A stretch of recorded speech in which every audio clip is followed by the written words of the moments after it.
ಈ ವಿಡಿಯೋ ನೋಡೋಕ್ಕಿಂತ ಮುಂಚೆ ಇನ್ನೊಂದು ವಿಡಿಯೋ ಹಾಕ್ತೀನಿ, ಆ ವಿಡಿಯೋ ನೋಡಿರಿ ಗೊತ್ತಾಗತ್ತೆ ನಿಮಗೆ.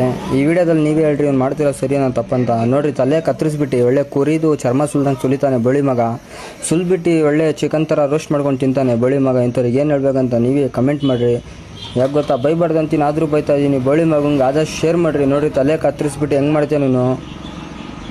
ಇಂಥ ನನ್ನ ಮಕ್ಳಿಗಿಂದ ಮರ್ಯಾದೆ ಇಲ್ಲಂಗೆ ಆಗ್ತಾಯಿದೆ ನಾನು ಸ್ನೇಕ್ ಕ್ಯಾಚರ್ಗಳಿಗೆ. ಆದಷ್ಟು ಈ ವಿಡಿಯೋ ಅವ್ರಿಗಂಟ ಶೇರ್ ಮಾಡಿರಿ ಅಂತ ಕೇಳ್ಕೊತಾ ಇದ್ದೀನಿ. ನೀವು ಎಷ್ಟಾಗತ್ತೆ ಶೇರ್ ಮಾಡಿರಿ. ಯಾರ್ಯಾರಿಗೋ ವೀಡಿಯೋಗಳು ಶೇರ್ ಮಾಡ್ತೀರಾ, ಇಂಥ ವೀಡಿಯೋಗಳು ಶೇರ್ ಮಾಡಿರಿ ಅಂತ ಕೈ ಜೋಡಿಸಿ ಕೇಳ್ಕೊತಾ ಇದ್ದೀನಿ. ನಿಮಗೆ ಸಪೋರ್ಟ್ ಮಾಡ್ತಿದ್ದೀರಾ, ಇಲ್ಲ ಅಂತ ಇಲ್ಲ, ಆದಷ್ಟು ಇನ್ನೂ ಸಪೋರ್ಟ್ ಮಾಡಿರಿ. ವಿಡಿಯೋ ಏನಾದ್ರು ತುಂಬ ಇಷ್ಟ ಆಗಿದ್ರೆ ಲೈಕು ಫಾಲೋ ಶೇರ್ ಮಾಡೋದು ಮರಿಬೇಡ್ರಿ. ಇನ್ನೊಂದು ವಿಶೇಷ ಏನಂದರೆ ಮನೆಗಳಿಗೆ ಪೈಪ್ಗಳಿಗೆ ಜಾಲರಿ ಹಾಕೋದು ಮರಿಬೇಡ್ರಿ. ನೋಡಿರಿ, ಪೈಪ್ ಒಳಗಡೆ ನಾವು ಬಂದಿದ್ದು ಪೂರ್ತಿ ವಿಡಿಯೋ ನೋಡ್ರಿ ಗೊತ್ತಾಗತ್ತೆ ನಿಮಗೆ. ವಿಶೇಷ ಅಂದರೆ ಡಿಪೋ ಹತ್ರ ರಾಜಣ್ಣ ಹೊಸ ಬಿಲ್ಡಿಂಗ್ ಕಟ್ಟಿಸಿದ್ದಾರೆ. ಆ ಬಿಲ್ಡಿಂಗ್ ಅಲ್ಲಿ ನೋಡಿ ನಾಗರಾಜ್ ಸೇರ್ಕೊಂಡಿತ್ತು. ಸುಮಾರು 2 ಪೈಪಲ್ಲಿ ಆ ಕಡೆಯಿಂದ ಈ ಕಡೆಯಿಂದ ಆ ಕಡೆ ಹಾಕಿಸ್ತಿತ್ತು. ನೀರೆಲ್ಲ ಜಾಮ್ ಮಾಡಿ ಲಾಸ್ಟಿಗೆ ಇಡ್ತಿದ್ದೀನಿ. ವಿಷಾದ ನಾವು ನಾಗರಾವ್ ಮತ್ತೆ ಯಾರೋ ಹಣ ಏನಂದ್ರೆ ಗಳಿಗೆ ಎಲ್ಲ ಸುಳ್ಳೋಣ ಅದೆಲ್ಲ ನಿನಗೇನಾರ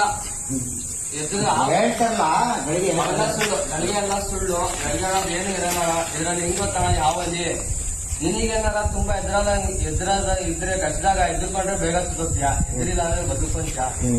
ಯಾವ ಕಷ್ಟದಾಗ ಇದ್ರದ್ದೆಲ್ಲ ಏನು ಆಗ್ಬಿಡ್ರಿ. ಆಸ್ಪತ್ರೆ ಇದೆ, ಟ್ರೀಟ್ಮೆಂಟ್ ಕೊಡ್ತಾರೆ ಗವರ್ಮೆಂಟ್ ಆಸ್ಪತ್ರೆಗಳಲ್ಲಿ. ಭದ್ರತೆಗೂ ಟ್ರೀಟ್ಮೆಂಟ್ ಇದೆ, ಶಿವಮೊಗ್ಗದಲ್ಲೂ ಟ್ರೀಟ್ಮೆಂಟ್ ಇದೆ. ಇವತ್ತಿನ ವಿಡಿಯೋ ನಾವು ತುಂಬಾ ಇಷ್ಟ ಆಗಿದ್ರೆ ಲೈಕ್ ಫಾಲೋ ಶೇರ್ ಮಾಡೋದು ಮರಿಬೇಡಿ. ಆದಷ್ಟು ಈ ವಿಡಿಯೋ ಕಾಯಿಸ್ತವ್ರಿಗೆ ತಿನ್ನೋರಿಗೆ ಶೇರ್ ಮಾಡಿ ನೆಕ್ಸ್ಟ್ ವಿಡಿಯೋದು ಸಿಗ್ತೀನಿ.